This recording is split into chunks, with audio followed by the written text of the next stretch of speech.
Yang paling lucu lagi Mbak, mohon maaf ya, ini anak-anak TIKA suka ada kegiatan manasik haji. Kan anak TK mah belum wajib haji. Oke, katanya itu pendidikan untuk ke depan. Toh kalau kita mau haji juga manasik lagi. Pojok opini masyarakat.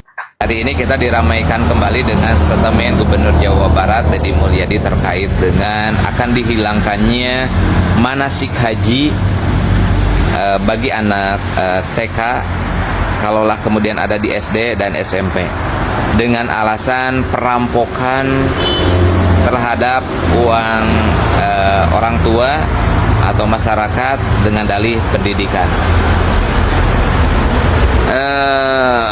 Saya secara pribadi kalau kemudian itu dianggap membebankan orang tua, sepakat untuk dihilangkan kegiatannya itu.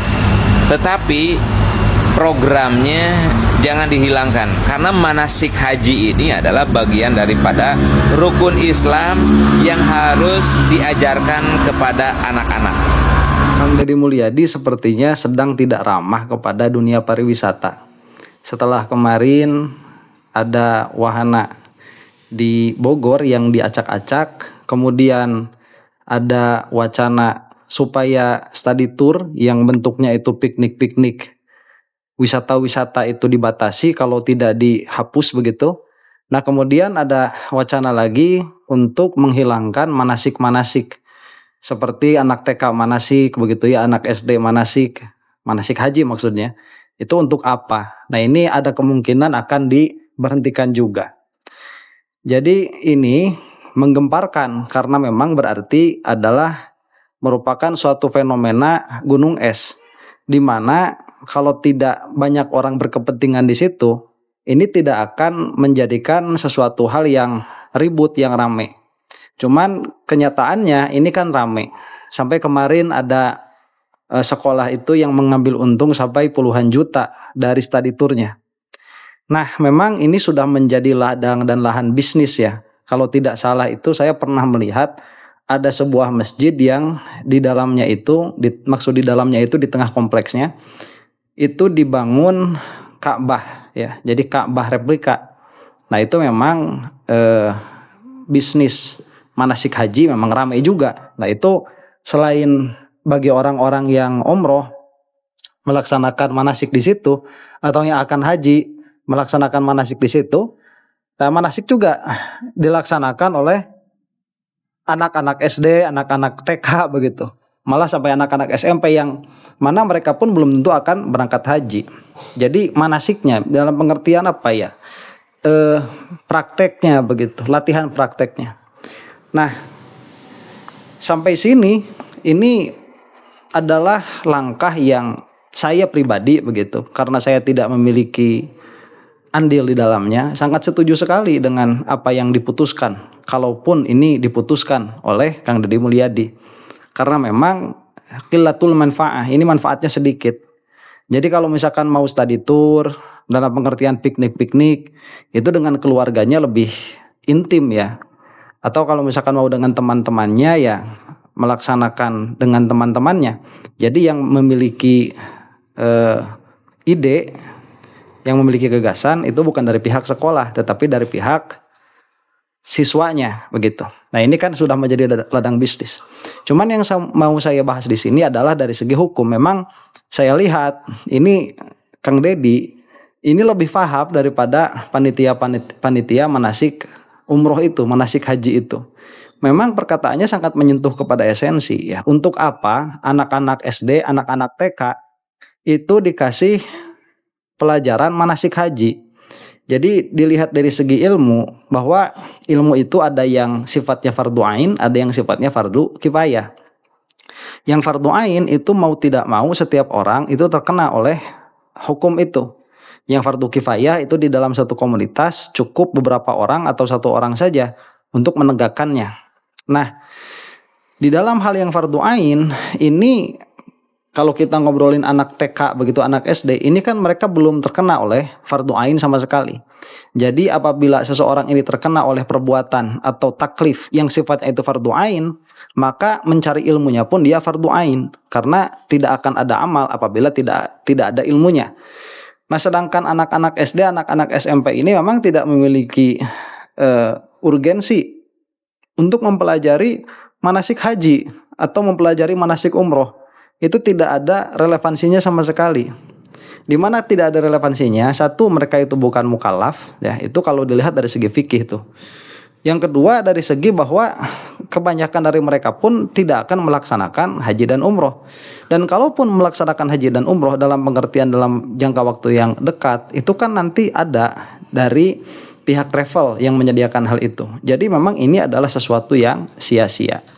Nah, ada memang counter argumen ya. Counter argumennya itu ini kan merupakan kesempurnaan rukun Islam yang mana ini harus diajarkan begitu sejak dini.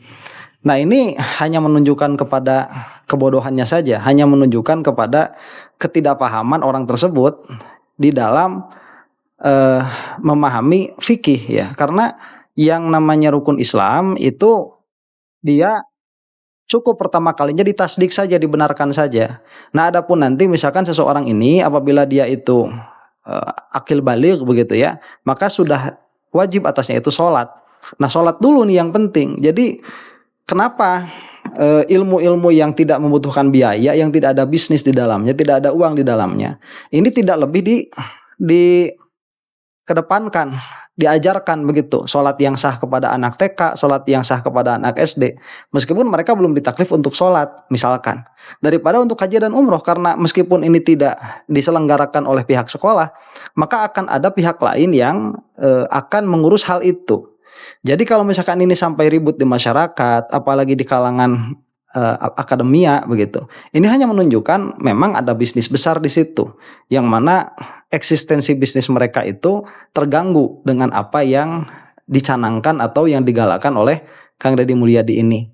Jadi kalau misalkan disebut-sebut Bapak Aing begitu ya, saya sudah menyebutkan sebelumnya bahwa orang itu nggak bakalan ada yang 100% jelek semua dan tidak akan ada 100% yang baik semua.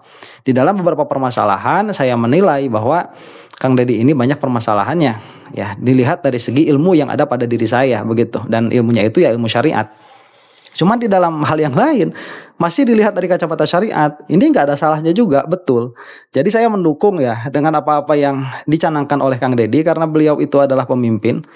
Ya mau tidak mau kita menerima dia sebagai pemimpin. Meskipun dengan bahasa lain kita bisa mengatakan dia itu sebagai pembantu ya, pembantu kita untuk menata Jawa Barat yang lebih baik, yang lebih bagus.